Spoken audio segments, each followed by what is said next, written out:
Now, color mixing, we know how important that is, and teaching yourself color mixing is going to make a big improvement to your painting. But it's such a bore, isn't it?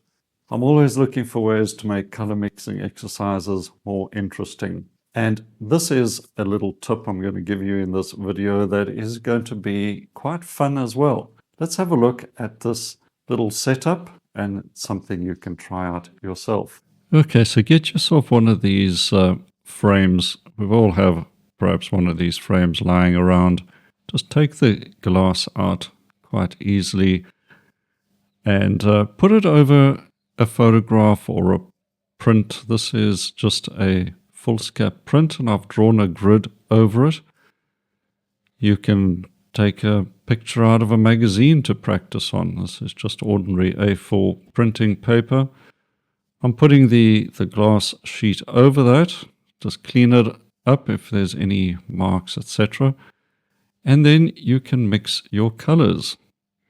Let's pick the sky there. I'm using a bit of cerulean oil paint, some titanium white, a little touch of lemon yellow in there as well to add some warmth, and then mix using a painting knife. It's quite a good practice to use a painting knife because you get nice clean mixes. And you can put that down, have a look, just test the value and color temperature. So value, the light or dark. Close your eyes sort of halfway, and if the color kind of fades away, then go for it. It's probably correct. And then the next bit is the distant mountain with the sun on it. That looks just a bit too dark, so I'm going to add some white. Adjust the value, and then also consider the temperature. How warm or cool should that color be?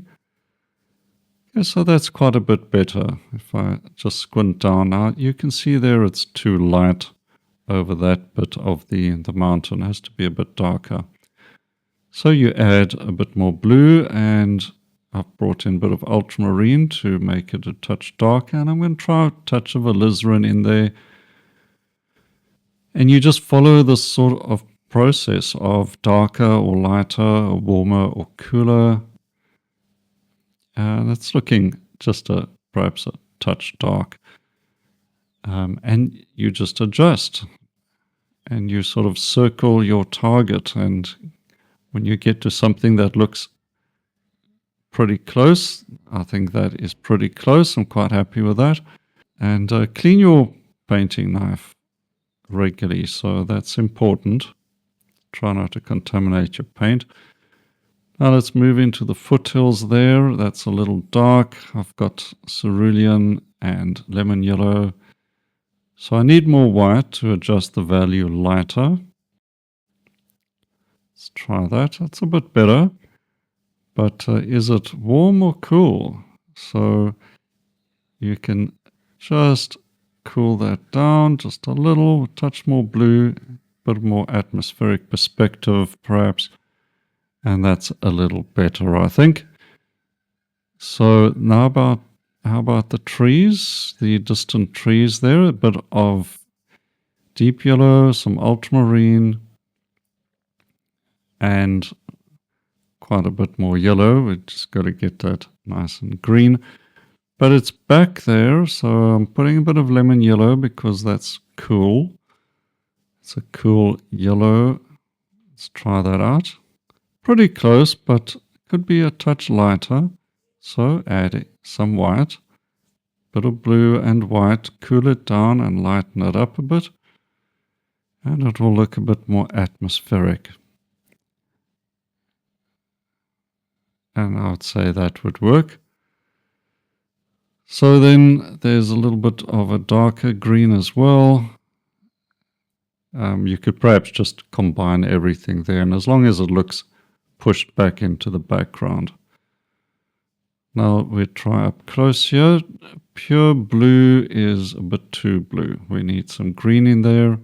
It's got to be a cool green. Quite a lot of blue in it because it is quite dark, but it's not black. So that's a nice cool dark green. All right, how about the foreground? Some lemon yellow and deep yellow. Now the foreground is quite washed out in the photo, and I'm going to try and get a value that's a bit similar, but I'm going to make it a little warmer. I like nice and warm color in the foreground. Just perhaps too saturated. Just push in some white, mix that in. A little touch yellow ochre as well. Even lighter.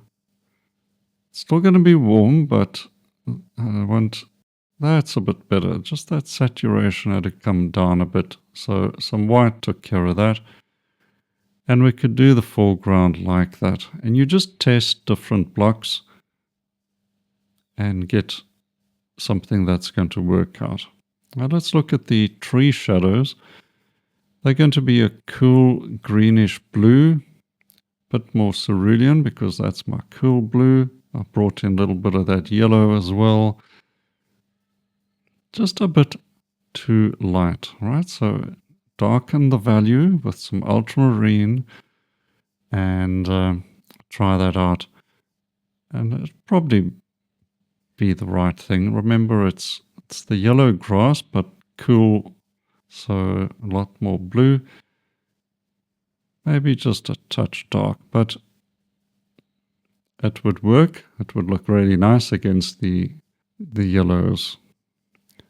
So distant mountain, much lighter, cerulean and white, pretty much should take care of it. Little touch of alizarin just to add a bit to that color. And I reckon the value is looking pretty close. And yeah, I'd say that would work. So work your way through the blocks and keep adding color to the glass. Scrape off if it's incorrect. And you'll teach yourself how to mix color in a fun way. Let's just fill one of these blocks up, get a bit more white in there and just make sure it's light enough. Okay, that's okay. I've still got a bit too much yellow under that painting knife because I didn't wipe it off, so let's just get that correct value.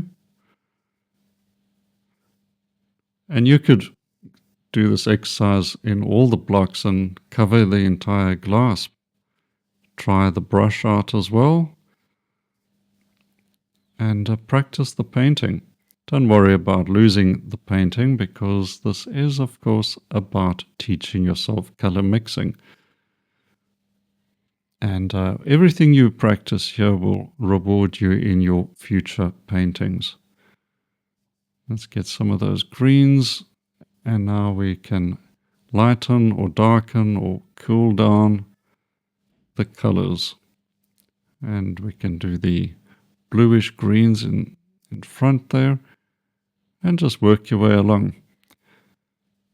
I find this a nice personal challenge to work through these mixes, and that's how you learn, through real subjects and testing out your color mixing skills.